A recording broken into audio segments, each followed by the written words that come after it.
Hello everyone and welcome back. So बेटा, आज वाली वीडियो के अंदर लेटर टू एडिटर कैसे लिखा जाता है, मैं यकीन से कह रहा हूँ आपको बेस्ट वीडियो ये लगने वाली है। आपका एक अंदाज बदल जाएगा लेटर टू एडिटर लिखने का। अब यहाँ पे सीबीएसई की अगर मैं बात करता हूँ तो ये क्वेश्चन हमें 5th नंबर पे ही देखने को मिलता है और हमें चॉइस मिलती है। मतलब कि क्लास 12 सीबीएसई के पेपर के अंदर जॉब एप्लीकेशन और लेटर टू एडिटर के अंदर हमें चॉइस मिलती है, दोनों में से कोई एक करना होता है। जॉब एप्लीकेशन हम एक अलग वीडियो के अंदर समझ चुके हैं।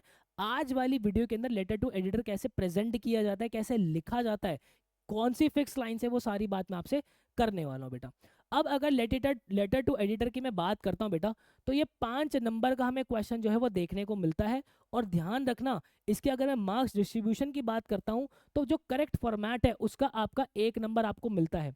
ध्यान रखना, करेक्ट फॉर्मेट के अंदर हमारी सीबीएसई की मार्किंग स्कीम के अंदर एक बात क्लियरली लिखी हुई है कि जब आप चीज़ों को एंड करते हो तो वहां पे योर्स ट्रूली आपको लिखना है। क्या लिखना होता है? योर्स ट्रूली आपको लिखना होता है बेटा। तो ये एग्जामिनर ढूंढेंगे। देन उसके बाद ऑर्गेनाइजेशन ऑफ आइडियाज, मतलब कि जो आपके आइडियाज होंगे उसको किस तरीके से आप ऑर्गेनाइज कर रहे हो, उसका 1 मार्क्स है। आप जो कंटेंट लिख रहे हो, कंटेंट का मतलब होगा कि जो आपको क्यूज दिए होंगे वो सारे पॉइंटर्स अवेलेबल है या नहीं है उसके अंदर, उसके आपके 2 मार्क्स होंगे।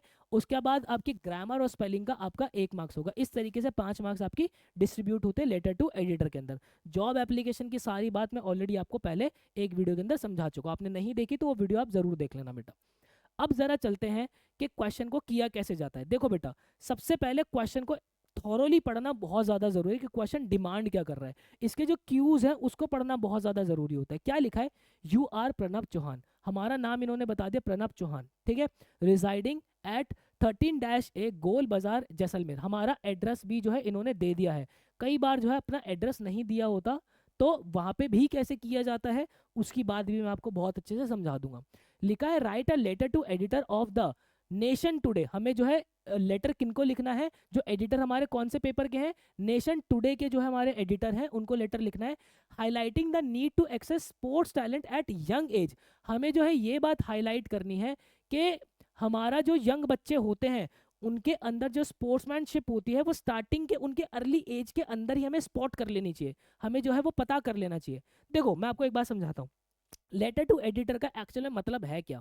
होता यह है कि आपको यह बताना होता है कि मैं एक जिम्मेदार नागरिक हूं, मेरे आसपास जो है ये प्रॉब्लम चल रही है, ठीक है। वो हो सकता है कोई भी प्रॉब्लम हो सकती है, जैसे कि ड्रेनेज की कोई प्रॉब्लम हो गई, हो सकता है कि भाई नॉइस पोल्यूशन बहुत ज़्यादा है, हो सकता है कि भाई आपके यहाँ पे जो है वो पानी बहुत ज़्यादा भर जाता है, ये भी एक प्रॉब्लम है। तो आप जो है एक न्यूज़पेपर के एडिटर को लेटर लिखते हो कि जनाब मेरे एरिया के अंदर ये प्रॉब्लम मुझे चल रही है, मुझे जो है सब लोगों को फेस करनी पड़ रही है और इसका सोल्यूशन ये हो सकता है। तो मैं चाहता हूं कि आप इस बात को आपके पेपर के अंदर छापे, पेपर के कॉलम के अंदर छापे, ताकि ये बात जो है वो लोगों तक भी पहुंचे, लोगों के अंदर भी अवेयरनेस आए, प्लस जो कंसर्न अथॉरिटीज हैं उस चीज को लेकर, उस मुद्दे को लेकर वहां तक भी ये बात पहुंचे, ताकि जो है इसका सोल्यूशन कुछ ना कुछ किया जा सके। ये प्रॉपर माइंडसेट अपना होता है बेटा। तो यहाँ पे आज हमें मुद्दा क्या मिला है? मुद्दा हमें ये मिला है कि जो अर्ली एज है, अर्ली एज के अंदर बच्चों के अंदर जो स्पोर्ट्समैनशिप है वो आइडेंटिफाई नहीं की जाती, तो उसको हमें आइडेंटिफाई करने की जरूरत है स्टार्टिंग की एज के अंदर। ये हमारी दिक्कत हमें दिख रही है, ठीक है। और वो किनके द्वारा नहीं की जाती? स्पोर्ट्स टीचर और जो कोचेज होते हैं उनके द्वारा नहीं की जाती, जिस वजह से क्या हो रहा है कि जो हमारा टैलेंट है वो यंग एज के अंदर ही अनरिकॉग्नाइज जो है वो रह जाता है। और ये तो बात सत्य है बेटा। हमारी गली के अंदर भी अगर हम देखते होंगे तो पता नहीं कितने बढ़िया बढ़िया जो है वो क्रिकेटर्स वगैरह जो है छुपे ही रह जाते हैं बेचारे वो, क्योंकि उन्हें वो अवेयर ही नहीं होते कि भाई क्या रास्ते होते हैं, किस तरीके से चलना चाहिए, क्या क्या टूर्नामेंट्स हमारे होने चाहिए, किस तरीके से हम आगे बढ़ सकते हैं, टीम में कैसे सिलेक्शन होता है, ये बात पता ही नहीं होती। टैलेंट बहुत ज़्यादा है पर दबे रह जाते हैं। तो यहाँ पे हमें मुद्दा यही दिखाना है कि भाई यंग एज के अंदर ही जो है वो स्पॉट करने की उन लोगों को ज़रूरत है बहुत ज़्यादा। emphasizes the importance of grooming young sports person. हमें यह भी emphasize करना है कि जो स्पोर्ट्स पर्सन है उनको यंग एज में ही ग्रूम करना बहुत ज़्यादा ज़रूरी है, ताकि हम ऐसे टैलेंटेड एथलीट्स का एक लार्ज पूल जो है अपने फ्यूचर के लिए बना सके, ताकि फ्यूचर के अंदर हमारे पास भरपूर सारे जो है टैलेंटेड स्पोर्ट्स पर्सन हो, ठीक है। हमें जो है एक लेटर जो है ड्राफ्ट करना है जिसके अंदर ये सारे पॉइंटर्स होने चाहिए, सारे क्यूज होने चाहिए। अब क्यूज क्या क्या है भाई? सबसे पहला क्यू हमारा क्या है? Spotting natural ability during the formative years. मतलब कि फॉर्मेटिव ईयर्स का मतलब क्या हो गया? अर्ली एज जो होती है, तो उसके अंदर हमें जो है हमारे जो टीचर्स होंगे उनको जो है वो अर्ली एज के अंदर ही नेचुरल एबिलिटी जो है स्पॉट कर लेनी चाहिए कि यार ये बच्चा स्पोर्ट्स के अंदर अच्छा है, इसको मैं जो है वो कुछ अलग से जो है वो करवाता हूँ। तो ऐसी जो है वो ये बात हमें जो है उसके अंदर हमारे लेटर के अंदर लिखनी है। देन उसके बाद हमें ये भी लिखनी है, building foundational skill early for long term success. मतलब कि अगर फाउंडेशनल स्किल स्पोर्ट्समैनशिप जो है वो उसकी फाउंडेशन बचपन में ही अगर बना दी जाए बच्चे की, तो वो लॉन्ग टर्म के अंदर एक एथलीट को बहुत हेल्प करता है। ये बात हमें बतानी है। फिर उसके बाद हमें ये भी बताना है कि जो स्पोर्ट्स है वो बच्चे के अंदर डिसिप्लिन लेकर आता है, एज अ टीम कैसे काम किया जाता है, टीम वर्क कैसे किया जाता है, ये उसको समझ में आती है, स्पोर्ट्समैनशिप समझ में आती है यंग एज के अंदर ही। ठीक है। फिर उसके बाद जो है अ, इन सब चीज़ों से क्या होगा कि भाई जो हमारे लिए हमारे पास काफ़ी सारे जो है स्किल्ड एथलीट्स का एक भंडार हमारे फ्यूचर के लिए जो है वो खड़ा हो जाएगा।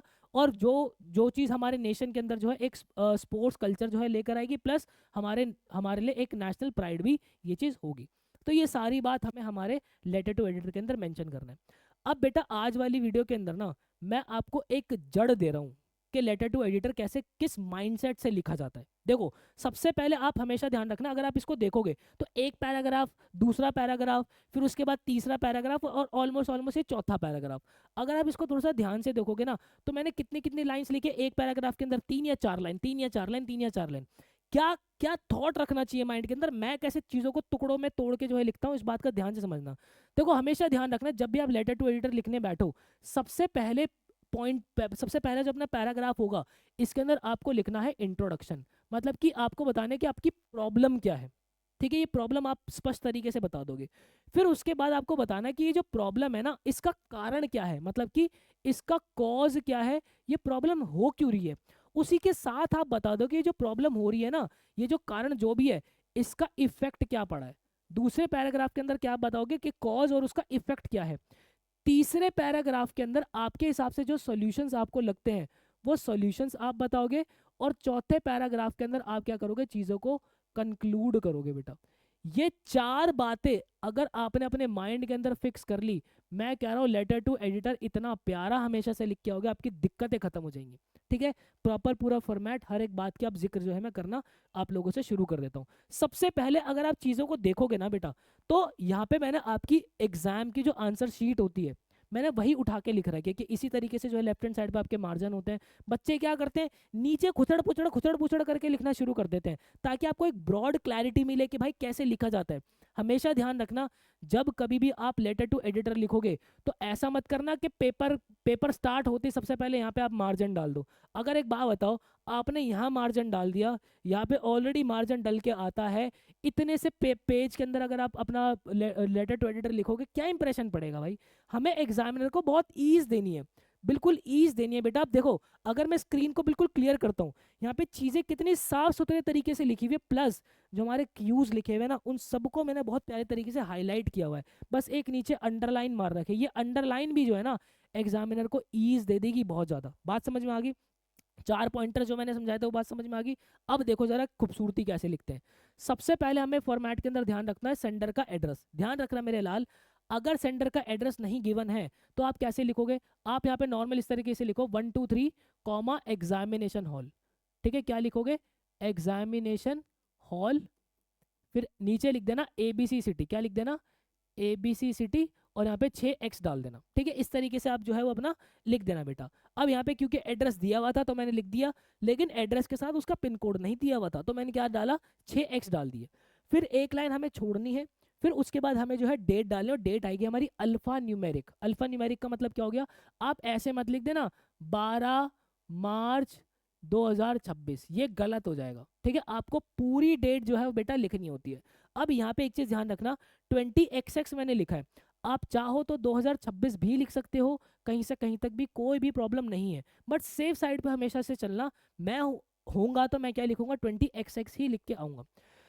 उसके बाद एक लाइन हमें और छोड़नी है, फिर हमें लिखना है रिसीवर का एड्रेस। जो हम अपना लेटर भेजेंगे उसको रिसीव कौन करेगा, उसको रिसीव करेंगे एडिटर। तो एडिटर, हमें द एडिटर यहाँ पे लिखना होता है। देन उसके बाद नीचे हमने क्या लिखा, पेपर का नाम, द नेशन टुडे हमारा पेपर का नाम था। अब एक चीज आपको ध्यान रखनी है बेटा, लेटर टू एडिटर जब कभी भी हम लिखते हैं ना, तो लोकल प्रॉब्लम्स को जो है हम जो है वो अपना बताते हैं और हमारे लोकल पेपर वालों को ही भेजते हैं। तो आप रहते जैसलमेर के अंदर हो, दिल्ली वाले पेपर वाले एडिटर को थोड़े ना भेजोगे, जैसलमेर के अंदर हो तो जैसलमेर के पेपर में ये बात आनी चाहिए। तो इसलिए यहाँ पे जैसलमेर ही लिखना है, एग्जामिनर इस बात को ढूंढते हैं। और क्योंकि पिन कोड नहीं दिया हुआ तो मैंने क्या डाल दिया, 6x डाल दिए। देन उसके बाद मैंने क्या डाली, एक लाइन छोड़ के अपना सब्जेक्ट लिखना। सब्जेक्ट हमने जो है वो जो हमारा पूरा मुद्दा है उसको जो है ध्यान में रखते हुए एक सब्जेक्ट हमें बनाना है। सब्जेक्ट मैंने क्या लिखा, need to identify and nurture sports talent at an early age, कि भाई हमें जो है स्पोर्ट्स के टैलेंट को अर्ली एज पे जो है सबसे पहले तो आइडेंटिफाई करना है और उसको नर्चर करना है, ये ज़रूरत है। ठीक है, और ये जो क्वेश्चन है ना बेटा, ये आपका प्रीवियस ईयर का ही क्वेश्चन जो है उठा के डाला हुआ है मैंने, मतलब कि सीबीएसई का ऑफिशियल, प्रीवियस नहीं सॉरी, सीबीएसई का जो ऑफिशियल सैम्पल पेपर है अपना, ठीक है, 2025-26 का, उसी का ही एग्जैक्ट क्वेश्चन मैंने आपका डाला हुआ है। ठीक है, देन यहाँ पे आपको क्या करना है बेटा, यहाँ पे आपको डालिए सैल्यूटेशन। सैल्यूटेशन के अंदर आप डियर सर डियर मैम भी लिख सकते हो, बट ध्यान रखना आप यहाँ पे सिर्फ एक ही चीज़ दिमाग के अंदर लेके जाओ कि भाई सर या फिर मैम लिखूंगा, आगे रिस्पेक्टेड सर रिस्पेक्टेड मैम नहीं होता है, क्योंकि जो हमारा सर वर्ड है ना वो ऑलरेडी ही उसके अंदर रिस्पेक्ट जो है बहुत सारी छुपी होती है। ठीक है, उसके आगे अगर आप रिस्पेक्टेड लगाते हो इसका मतलब ये होता है कि आप चीज़ों को रिडंडेंट बना रहे हो, चीज़ों को सुपर फ्लॉज बना रहे हो जिसकी नीड नहीं होती है, तो आप सिर्फ सर लिखोगे। अब उसके बाद ये जो रेड के अंदर मैंने लाइन लिखी हुई है ये बात आपकी फिक्स है कि आप बस ये लिखो स्टार्ट करते ही, through the column of your esteem newspaper I would like to draw attention to the need. ठीक है, कि भाई आपके एस्टीम न्यूज़पेपर के एक कॉलम के थ्रू मैं जो है एक प्रॉब्लम जो है वो एड्रेस करना चाहता हूँ, एक अटेंशन जो है वो ड्रॉ करना चाहता हूँ। और वो अटेंशन क्या है, वो अटेंशन है to identify sports talent at an early age. पहले मैं क्या लिख रहा हूँ, सिर्फ और सिर्फ इंट्रोडक्शन दे रहा हूँ हमारी प्रॉब्लम का, कि प्रॉब्लम क्या है, कि भाई मैं चाहता हूँ कि अर्ली एज पे ही जो है हमारे स्पोर्ट्स टैलेंट जो है वो स्पॉट हो जाए। Many children have natural talent in sports, काफ़ी सारे बच्चों के अंदर जो है वो नेचुरल टैलेंट होता है स्पोर्ट्स का, but it often goes unnoticed, ये जो है अननोटिस चला जाता है due to lack of proper guidance, क्योंकि प्रॉपर गाइडेंस नहीं होती स्पोर्ट्स टीचर के, स्पोर्ट्स टीचर से लोगों को प्रॉपर गाइडेंस नहीं मिलती और कोचेस से प्रॉपर गाइडेंस नहीं मिलती। यहाँ पे मैंने क्या डाल दिया, इंट्रो डाल दिया, ये पार्ट मेरा सिर्फ और सिर्फ इंट्रो का है। अब उसके बाद जो है मैं ये प्रॉब्लम हुई क्यों है इसका जो है मुद्दा मुझे लिखना पड़ेगा। अब ध्यान रखना कि मैंने इस क्वेश्चन के अंदर कैसे आइडेंटिफाई किया, मैंने देखा कि यार बच्चों से रिलेटेड प्रॉब्लम है, यंग एज की प्रॉब्लम है, इस प्रॉब्लम का सॉल्यूशन कौन बना सकता है, स्कूल बना सकता है, तो कहीं ना कहीं दिक्कत स्कूल के अंदर ही है, तो मैंने स्कूल का ही मुद्दा बना दिया कि स्कूल जो है वो रिस्पॉन्सिबिलिटी नहीं निभा रहा। ठीक है, इस तरीके से आपको सोचना पड़ेगा थोड़ा सा कि कैसे हम बना सकते हैं। देखो मैंने क्या बोला कि ये क्यों हो रहा है, सबसे पहले मैंने क्या अब मुझे क्योंकि कॉज बताना है और फिर इसका इफेक्ट बताना है कि ये इसलिए हो रहा है क्योंकि there is no proper system for spotting natural abilities during the formative years. अब मैंने अपना क्यू का जो है वो पहला पॉइंट लिखना शुरू कर दिया। अब देखो यहाँ पे एक चीज ध्यान रखना बेटा, यहाँ पे जो है दिस हैपन्स बिकॉज, ये बात आप फिक्स लिख सकते हो कि आपका पैराग्राफ जो है दूसरा वाला वो इससे ही शुरू होगा, दिस हैपन्स बिकॉज। वो क्या मुद्दा हो सकता है वो अब आप बता दो कि भाई कोई सिस्टम जो है वो प्रॉपर नहीं बना हुआ कि नेचुरल एबिलिटीज जो है वो अर्ली एज में फॉर्मेटिव ईयर्स के अंदर ही उसको आइडेंटिफाई किया जा सके। तो मैंने उसके नीचे एक प्रॉपर एक लाइन मार दी ताकि वो क्यू का जो मेरा पहला पॉइंटर है वो हाईलाइट हो जाए, एग्जामिनर को ईज आ जाए। फिर उसके बाद मैंने स्कूल पे क्योंकि चीज़ें डाल दी, school does not aware students and their parents, school जो है वो स्टूडेंट्स और उनके पेरेंट्स को अवेयर ही नहीं करते। क्या अवेयर नहीं करते, कि एक बच्चे के अंदर जो है वो अर्ली एज के अंदर ही जो है अगर वो फाउंडेशन उसकी स्ट्रॉन्ग कर दी जाए तो वो लॉन्ग टर्म के अंदर जब वो एथलीट बनता है ना तो उसको बहुत ज़्यादा सक्सेस जो है इस चीज़ की मिलती है। मैंने यही बात लिखी है, school does not aware students that, school does not aware students and their parents that building foundational skills early actually helps an athlete for long term success. ठीक है, फिर उसके बाद बिकॉज ऑफ दिस भी आप यहाँ पे फिक्स लिख सकते हो। देखो यहाँ पे मैंने क्या डाला बेटा, ये मैंने आपका कारण बता दिया, आपका कॉज बता दिया, उसी पैराग्राफ के अंदर उसका क्या इफेक्ट आ रहा है ये मैंने आपको बता दिया कि स्कूल अपनी रिस्पॉन्सिबिलिटी अगर नहीं निभा रहे तो उसका इफेक्ट क्या आ रहा है, we lose many talented athlete at a very young age, हम जो है वो काफ़ी टैलेंटेड एथलीट जो है वो यंग एज में ही खो देते हैं। तो इंट्रो बताया, कारण बताया और उसका इफेक्ट क्या आ रहा है ये बता दिया।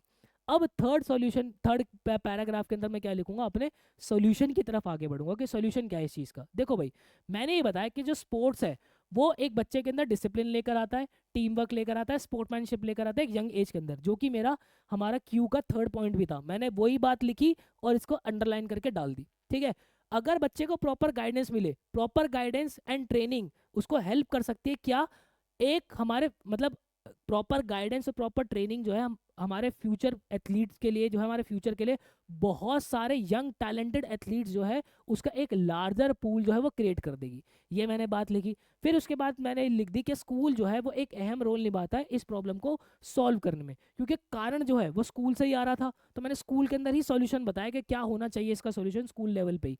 मैंने क्या बोला कि स्पोर्ट्स टीचर को जो है वो रेगुलरली जो है स्टूडेंट्स को ऑब्जर्व करना चाहिए कि स्टूडेंट किस तरीके से परफॉर्म कर रहे हैं, उनकी परफॉर्मेंस जो है वो ऑब्जर्व करनी चाहिए। स्कूल्स के अंदर डेली जो है वो स्पोर्ट्स के पीरियड लगने चाहिए, और उनके रेगुलर फिटनेस टेस्ट जो है ये चीज़ उनके टाइम टेबल के अंदर इंक्लूड होनी चाहिए कि डेली जो है बच्चों के स्पोर्ट्स के पीरियड लगे, उनके जो है रेगुलर बेसिस पे फिटनेस के टेस्ट हों, सो दैट जो है चीज़ें आइडेंटिफाई हो सके कि भाई यंग एज के अंदर कौन सा बच्चा जो है वो एथलीट बनने योग्य है। उसके बाद मैंने उनका सॉल्यूशन एक ये भी बताया कि इंटर स्कूल कॉम्पिटिशन्स जो है वो हमेशा होने चाहिए ताकि बच्चों के अंदर कॉन्फिडेंस और एक्सपोजर जो है वो उनको मिले। ये सारी चीज़ें जो है मैंने सॉल्यूशन बता दिया। फिर उसके बाद अब मैं क्या कर रहा हूँ, यहाँ पे चीज़ों को कंक्लूड कर रहा हूँ। मैंने ये बताया कि अगर ये सॉल्यूशन होगा तो उससे होगा क्या कि ये जो है हमारी स्पोर्ट्स की जो क्वालिटी हमारी कंट्री के अंदर उस चीज़ को इम्प्रूव करेगा, और लॉन्ग रन के अंदर ये जो है हमारे नेशन के अंदर जो है एक स्पोर्ट्स कल्चर जो है बनाएगा, जिससे हमारे नेचर को एक प्राइड भी जो है वो मिलेगा। अब ये वाली जो बात थी, ये बात हमारे हमारे क्यू के अंदर ही दी हुई थी कि it will help in underlining building a strong sports culture and national pride. ठीक है, तो इसको मैंने क्या कर दिया, इस बात को मैंने अंडरलाइन भी कर दिया। ठीक है, हमारे सारे क्यूज के पॉइंटर्स मैंने लिख दिए। अब एंड के अंदर ये वाली जो लाइन है ये फिक्स है, ये बात फिक्स आप लिखोगे क्या कि I request you to highlight this message. मैं चाहता हूं कि आप इस मैसेज को हाईलाइट करो। कैसे? Through your newspaper. आप अपने न्यूज़पेपर के थ्रू इस बात को थोड़ी सी हाईलाइट करो ताकि मास लेवल पे ये बात जो है इसकी अवेयरनेस लोगों तक पहुंच चुके।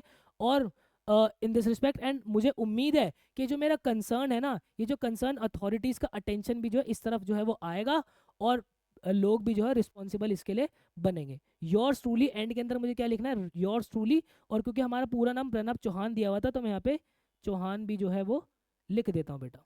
ठीक है, इस तरीके से आप चीज़ों को कंक्लूड करोगे। तो मैंने क्या लिखा, intro, cause and effect, solution और कंक्लूजन। ये माइंडसेट जब बनेगा ना मेरे लाल, तब जाके लेटर टू एडिटर जो है बेटा वो आपका बहुत अच्छे से सॉल्व होगा। आई होप आपको क्लैरिटी मिली होगी। मैंने बेटा ये जो आपकी शीट है, प्रॉपर आंसर शीट, ये इसीलिए ली है ताकि आपको प्रॉपर आप इमेजिन कर सको कि पेपर के अंदर कैसे प्रेजेंट किया जाता है आंसर को। ठीक है, बहुत मेहनत लगती है बेटा इस पेज पे लिखने में। ठीक है, स्टिल आपका कोई भी डाउट होता है आप मुझसे यहाँ कनेक्ट हो सकते हो। आपका लेटर टू एडिटर का जो आपके नोट्स है वो डिस्क्रिप्शन बॉक्स के अंदर मैं डाल रहा हूँ, प्लस उसी के साथ जो है मैं प्रीवियस ईयर पेपर्स भी अटैच कर रहा हूँ। आप प्रीवियस ईयर पेपर्स के अंदर का जो हर एक क्वेश्चन है लेटर टू एडिटर का, उसको सॉल्व ज़रूर कीजिएगा आप, ताकि चीज़ों को निखार पाओ, आप चीज़ों को लिख सको, आपको आपका अंदाज जो है वो आपको अंदाज़ा थोड़ा सा लग सके आपको कैसे लिखना है। ठीक है, जाते जाते एक हैशटैग बेटा आपको दे रहा हूँ, दैट इज़ रियाज ही राज है। क्योंकि आप इतनी मेहनत कर रहे हो ना, और जब आपकी मेहनत सफलता के अंदर कन्वर्ट होगी तो लोग आपसे पूछेंगे ये क्या राज है, तब आप बोलना कि मेरी मेहनत, मतलब कि मेरा रियाज ही मेरा राज है। मिलता बेटा इसी किसी नेक्स्ट वीडियो के अंदर, मुझे दीजिएगा इजाजत। Till then bye bye and take care.